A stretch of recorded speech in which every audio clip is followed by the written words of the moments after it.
am Dr. Narasingan. I am the Vice President of the World Hypertension League. Today we are witnessing a big program here to commemorate World Hypertension Day, which is actually the day that was created by World Hypertension League. You will be wondering, what is this World Hypertension League? It is an organization which has got about more than 80 national hypertension societies across the globe. And this mission of this World Hypertension League is to detect hypertension, screen people for hypertension diagnosis, and then detect complications, and then treatment according to the complications what the patients are facing.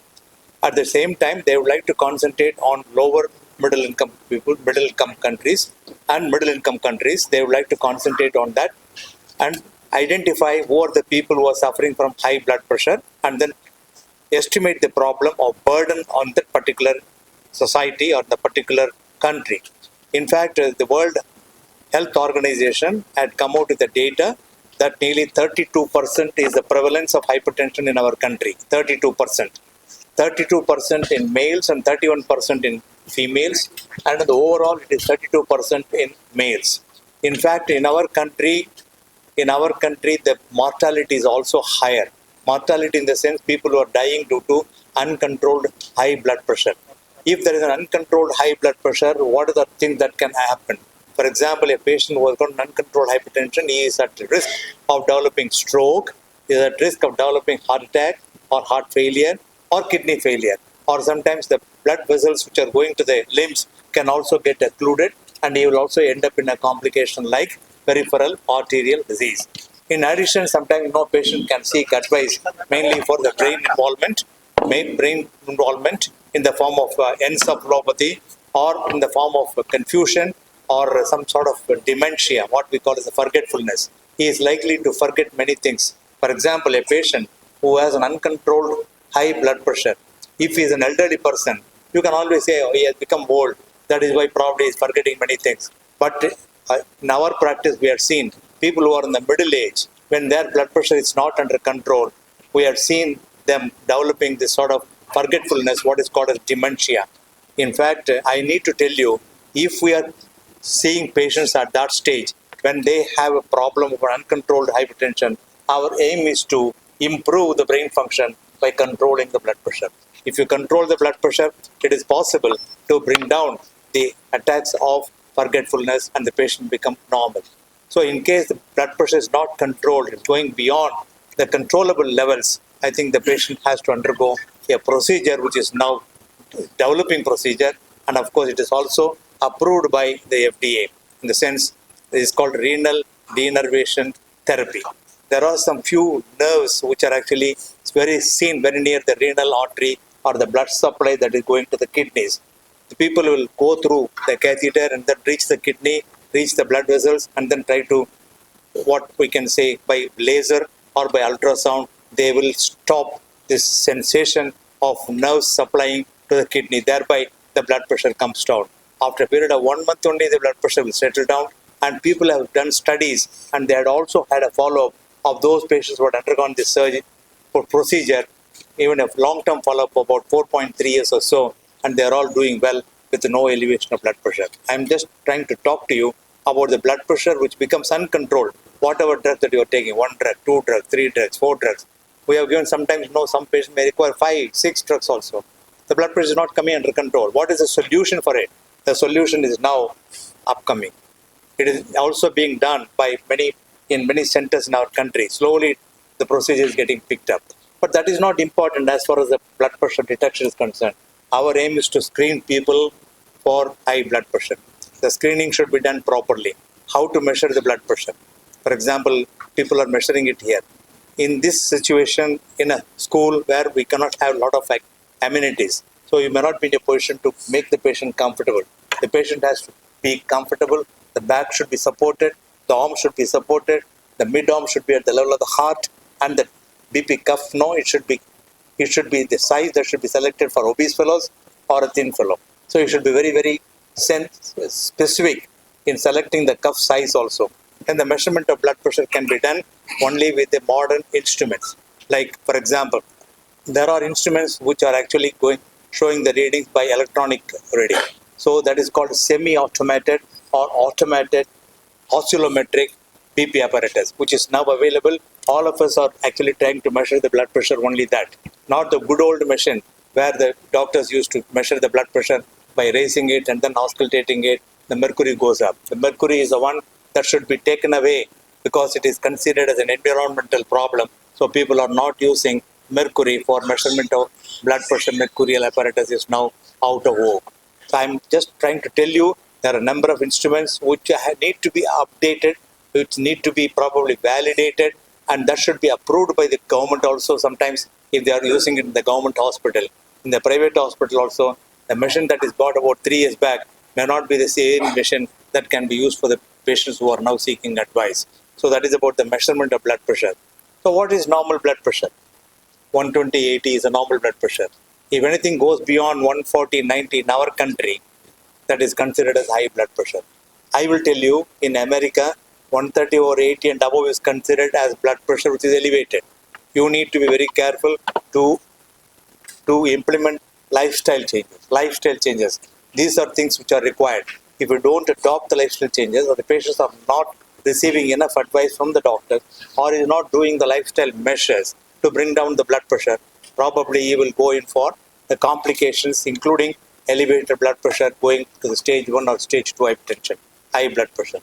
So blood pressure need to be detected properly, need to be diagnosed properly, and need to be evaluated properly why the blood pressure is occurring in a younger individual.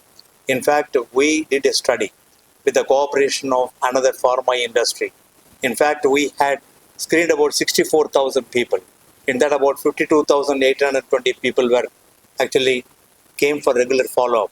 In the course of 2 months, we were able to see the blood pressure rise even between 20 to 39 years old people. It is high. So younger people are now getting this problem. Why? Why? Number of things are actually responsible for elevated blood pressure or high blood pressure. There are people here who had cooperated with me for so many years, and they are all specialists in their own field. They are going to share their opinion with respect to the elevated blood pressure, the stage 1 blood pressure, what are the lifestyle modifications that one has to adopt to bring down the blood pressure. To my right, Dr. P. Soundararajan is a nephrologist of this country and incidentally husband of Dr. Tamilisai Soundararajan. So he is a nephrologist. So he is here to tell something about the blood pressure and the kidney. நினைவூட்டுதல் தினம். நினைவூட்டுறது ஏன் முக்கியம்னா, இது ஒரு silent killer disease. அமைதியாக இருந்து ஆளை கால் பண்ணிடும். ஏன்னா blood pressure இருக்குன்னு நிறைய பேருக்கு தெரியாது. பிளட் ப்ரெஷர் இருக்கிறது நம்ம இந்த நம்மளுடைய பாப்புலேஷனில் நம்ம 30 பேருக்கு 30லேருந்து 32% இருக்குன்னு சொல்கிறாங்க. இந்த பிளட் ப்ரெஷர் இருக்கிறது வெளியே தெரியாமல் இருக்கிறத நம்ம கவனிக்காமல் விட்டால் பெரிய டேஞ்சர் என்ன ஆகும்னா, பிளட் ப்ரெஷர் அதிகமாக இருந்ததுனால முக்கியமான உறுப்புகள் பாதிக்க ஆரம்பிக்கும். குறிப்பாக இருதயத்தை பாதிக்கும், அவங்களுக்கு திடீர்னு ஹார்ட் அட்டாக் வரலாம், சிறுநீரகங்களை பாதிக்கும், கண்ணை பாதிக்கும், நரம்பு மண்டலத்தை பாதிக்கும், ஸ்ட்ரோக் வரலாம், பேரலைசிஸ் வரலாம், ஹார்ட் அட்டாக் வரலாம், கிட்னி ஃபெயிலியர் வரலாம். இது எல்லாமே பிளட் ப்ரெஷரை கவனிக்காம விட்டா. கவனிச்சவங்களுக்கு கூட முறையானபடி ட்ரீட்மெண்ட் எடுத்துக்கணும். வேறத்தால் அதை சொல்கிறது உண்டு, 50% பேருக்கு பிளட் ப்ரெஷர் இருக்கிறது வெளியே தெரியாது. 50% பேரில் கண்டுபிடிச்சதெல்லாம் 50% பேர் தான் ட்ரீட்மெண்ட் எடுத்துக்கிறாங்க. ட்ரீட்மெண்ட் எடுத்துக்கிறவங்களும் 50% பேர் தான் ஒழுங்காக ட்ரீட்மெண்ட் எடுத்துக்கிறாங்க, முறையான ட்ரீட்மெண்ட் எடுத்துக்கிறாங்க.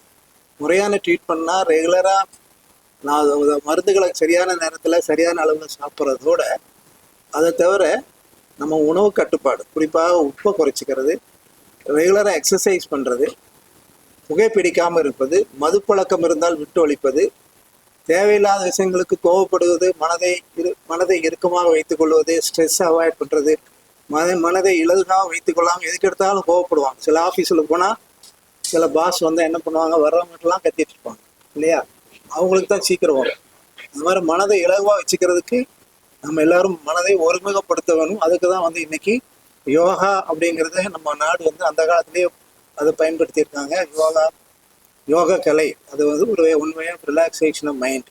அது மாதிரி நான் ஃபார்மகலாஜிக்கல் மெத்தட் அப்படின்னு சொல்கிறது உடல் எடையை குறைச்சிக்கிறது, எக்ஸசைஸ் பண்ணுறது, யோகா பண்ணுறது, இந்த மாதிரி நான் சொன்ன பழக்க வழக்கங்களை விட்டு ஒழிப்பது, இதன் மூலமாக நம்ம பிளட் ப்ரெஷரை சரியாக எடுத்துக்க முடியும்.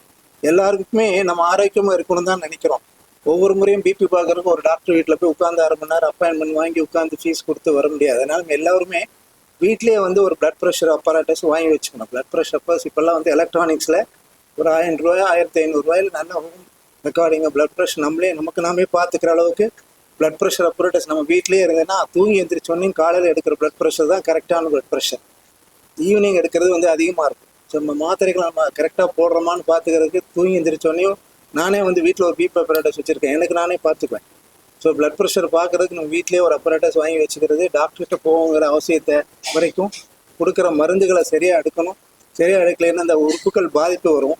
நான் கிட்னி டாக்டருங்கிற முறையில் நான் பார்க்குற ஒவ்வொரு பேஷண்ட்டுக்கும் பிளட் ப்ரெஷர் நானே பார்ப்பேன். எல்லா கிட்னி பேஷண்ட்ஸுக்கும் பிளட் ப்ரெஷர் வரும். பிளட் ப்ரெஷர் என்ன காரணத்தினால வந்தாலும் கிட்னியை பாதிக்கும். இந்த மற்ற துறைகளை சார்ந்தவங்க சொல்வதுக்கு முன்னால் சிறுநீரகத்தை பொறுத்த வரைக்கும் பிளட் ப்ரெஷர் சரியாக கவனிக்காமல் விட்டுட்டோம்னா கொஞ்சம் கொஞ்சமாக அவங்களுக்கு கிட்னி பாதிப்பு ஏற்பட்டு யூரினில் புரதம் கழிய ஆரம்பிக்கும், புரோட்டீன் லீக் வரும், கிட்னி சைஸ் குறைஞ்சிட்டே வரும், பிளட் யூரியா கிரியேட்டின் இன்க்ரீஸ் ஆகும். அல்டிமேட்டாக அவங்களுக்கு வந்து நிரந்தர சிறுநீரக செயலிழப்பு, அதாவது கார்னிக் கிட்னி ஃபெயிலியர் நாங்கள் சொல்லுவோம்.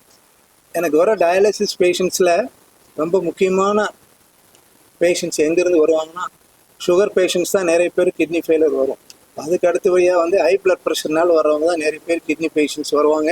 இந்த கிட்னி ஃபெயிலியர் ஆகிறத தடுக்கணும்னு சொன்னால் ஆரம்ப காலத்தில் பிளட் ப்ரெஷரை கண்டுபிடிச்சி பிளட் ப்ரெஷர் மெடிசன்ஸை சரியாக எடுத்துகிட்டு ரெகுலராக செக் பண்ணிகிட்டே இருந்தால் கிட்னி ஃபெயிலியர் வருவதை தவிர்க்கலாம். வந்து பிற்பாடு அதை கட்டுப்படுத்தலாம், குணப்படுத்துறது கூட வாய்ப்புகள் உண்டு ஆரம்ப காலத்தில் கண்டுபிடிச்சா. அதனால் நம்ம எல்லாருமே பிளட் ப்ரெஷர் இருக்கிறவங்க எல்லாருமே வந்து நம்ம முழு உடல் பரிசோதனை, எல்லாரும் நம்ம 30 வயசுக்கு மேலே ஆகிட்டாலே ஆண்டுக்கு ஒரு முறை ஒரு முழு உடல் பரிசோதனை பண்ணிக்கணும். ஒவ்வொரு பிறந்த நாளை கொண்டாடும் பொழுது நம்ம கேக் வெட்டுற போது புது துணி வாங்குற மாதிரி ஒரு மாஸ்டர் ஹெல்த் செக்அப் பண்ணணும். மாஸ்டர் ஹெல்த் செக்அப் பண்ணோம்னா இந்த மாதிரி பல விஷயங்களை நமக்கு நாமே கண்டுபிடிச்சிக்க முடியும்.